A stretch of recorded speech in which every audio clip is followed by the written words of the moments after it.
ও ভাই ভাই ও ভাই আমি নিশ্চয় হয়ে গেছি ভাই, একটু দাঁড়ান। যাক, তোরা কাজ কাম গুছাই ফেলাইছিস, আর এইটুকু কাজ কাম আমি লোক দিয়ে গুছাই নিতে পারবো না। ঈদি তো ছুটি দিতে পারলাম না, তা তুই তো কাজ কাম গুছানো হয়ে গেছে, তা তোরা গুছাই গাছাই বাড়ি যা। আচ্ছা ঠিক আছে ভাই, অসুবিধা নেই, আমাদেরও অত জ্বালা না, এমনি কুরবানির ঈদ তো বাড়ি করাই পড়বে, তাহলে আমরা গুছাই ও নিচ্ছি। সেটাই তো ভুলে গেছি, ঈদের বোনাস আছে, তা অফিসে এসে নিয়ে যা। আচ্ছা ভাই ঠিক আছে, তাহলে কাগজ গুছাই ইট উল্টোই চলে আসছি। ইট মিট উল্টোয় দিয়ে অফিসে এসে টাকা নিয়ে যা। দেখি কার কার টাকা দিয়া কমপ্লিট। ও ভাই ওই গুছাই চলে আইছি। ও তুই আইছিস? হ্যাঁ ভাই এই তো চলে আসলাম। ও তা তোরা হিসাব মিসাব করে তুই তো 1,000 টাকা পাবি, তাই এনে ধর তোর 1,000 টাকা, আর এই যে এনে 2,000 টাকা, এই 2,000 টাকা মহাজন তোর ঈদের বোনাস হিসেবে দিয়েছে। হচ্ছে কি মহাজনের তাহলে তো মন ভালো হয়ে গেছে।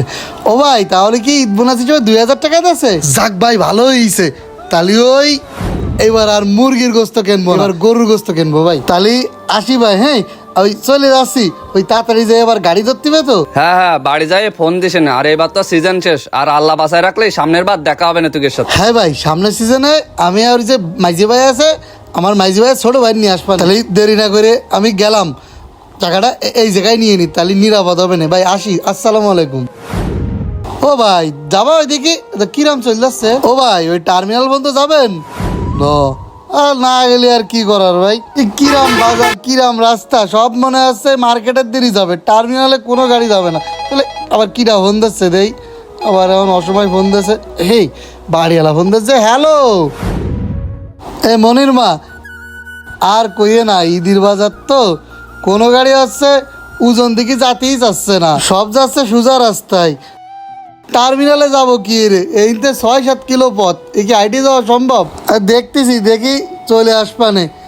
হাই হাই ওই ঈদ বোনাসের টাকাও দেছে, ওই গরুর গোস্ত কিনে নিয়ে আসবেন একবার আটে। আরে না তুমি চিন্তা করিও না, হ্যাঁ হ্যাঁ চলে আসবানে, তাহলে এখন রাখলাম। এই বড় ভাই, কি খবর? অনেকক্ষণ ধরে দেখছি এখানে বসে আছেন। হ্যাঁ হ্যাঁ আমি, হ্যাঁ, আপনাকে তো আমার খুব পরিচিত মনে হচ্ছে। হ্যাঁ ভাই বসে রয়েছি, ওই যাবো গ্রামের বাড়ি, এখন ওই টার্মিনাল পর্যন্ত তো গাড়িতে যাওয়া লাগবে, কোনো গাড়ি যাতে যাচ্ছে না, সবে নিউ মার্কেট মুখো কি যাচ্ছে। বলেন, টার্মিনালে যাবেন, গাড়ি পাচ্ছেন না? আমিও টার্মিনালের দিকে যাচ্ছি, আমার গাড়িটা ওয়াশ করাতে হবে। চলে আসেন, ওঠেন আমার গাড়িতে।